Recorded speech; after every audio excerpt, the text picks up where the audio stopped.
good old turbo trainer has been an integral part of cyclists' life since the year dot. Love them or hate them, they're a fantastic tool for being able to get a bit of a workout when the weather outside isn't great. You can set them up in your garage or your kitchen, pedal away for 45 minutes or an hour or so, and then you feel like you've had a bit of a workout. Nowadays they come in two flavours, dumb and smart, and today I'm going to explain the difference between the two. Dumb trainers are actually fairly basic. Essentially what you do is clamp your bike in the frame, rest the rear wheel on the flywheel and pedal away. All the resistance is controlled by you, so if you want to make the ride a bit harder or a bit easier, you can either change up or down on the gears on the bike, or you can increase or decrease the friction on the flywheel using the control provided, and that essentially is it.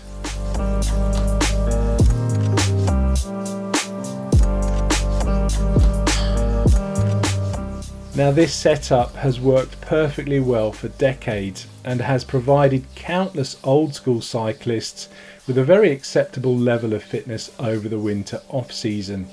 But nowadays, with the advent of things like Zwift and Kinomap, many cyclists are looking to use their turbo trainers to take advantage of all the benefits these apps can give. This means that because the turbo trainer itself has no way of communicating with the app, you will need to have things like external cadence and speed sensors actually installed on your bike. Once you've done that, you can use these interactive apps, and in fact this is precisely the method that I personally was using when I started out with Zwift in 2017. And the only problem that I encountered was a bit of tyre slippage on the flywheel, but that was only because I was using a regular road tyre and not a turbo specific one.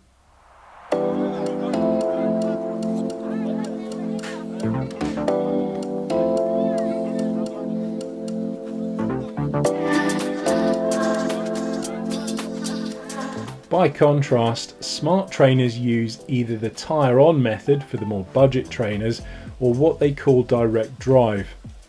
Now with direct drive, what you need to do is remove the cassette from your rear wheel, install it on the turbo trainer and then clamp your bike to the trainer, and this obviously will remove any problems that you might have with tyre slippage.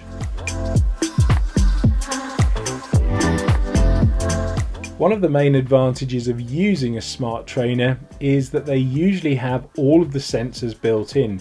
So things like speed, cadence and power are measured and communicated to apps like Zwift. The other advantage is that in return, these apps can communicate with your smart trainer to control the resistance.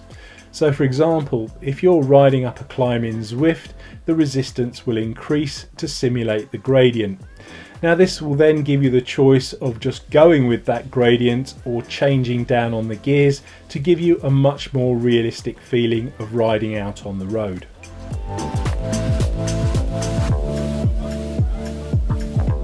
And obviously the faster you pedal in real life means the faster you're pedaling in the virtual world as well.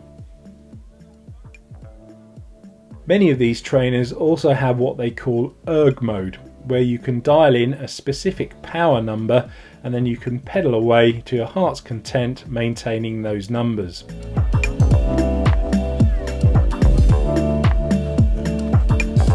So the burning question is, which one is better? And I suppose that depends very much on what you want to use your turbo trainer for. If you want to go old school and just sit in the garage for 45 minutes pedaling away, getting a good old-fashioned workout, then probably a dumb trainer is the way to go. Similarly, if you just want to enjoy Zwift from time to time, then yes, a dumb trainer might be a good option. But also a smart trainer is definitely there if you want to enjoy all of the interactive benefits that those apps have to offer.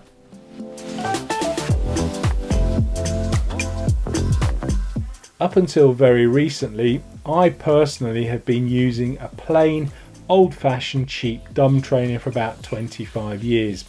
Initially with no interactive access to things like Zwift or Kinomap, and simply just to give myself a good old school workout and maintain my fitness over the winter off season. And then a bit later on, in the last 5 years or so, I have been using it with Zwift.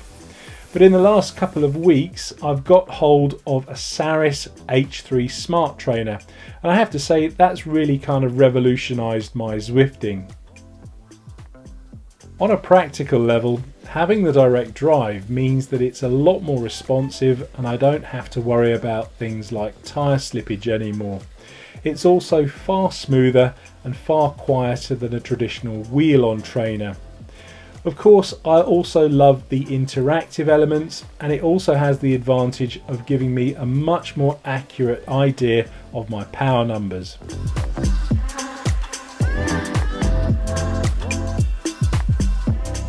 I'll be honest and say that a smart trainer might not suit everyone, but if you are going to be doing a lot of Zwifting, you want that interactive element and you've got the budget for it, then I thoroughly recommend one. Thanks for watching.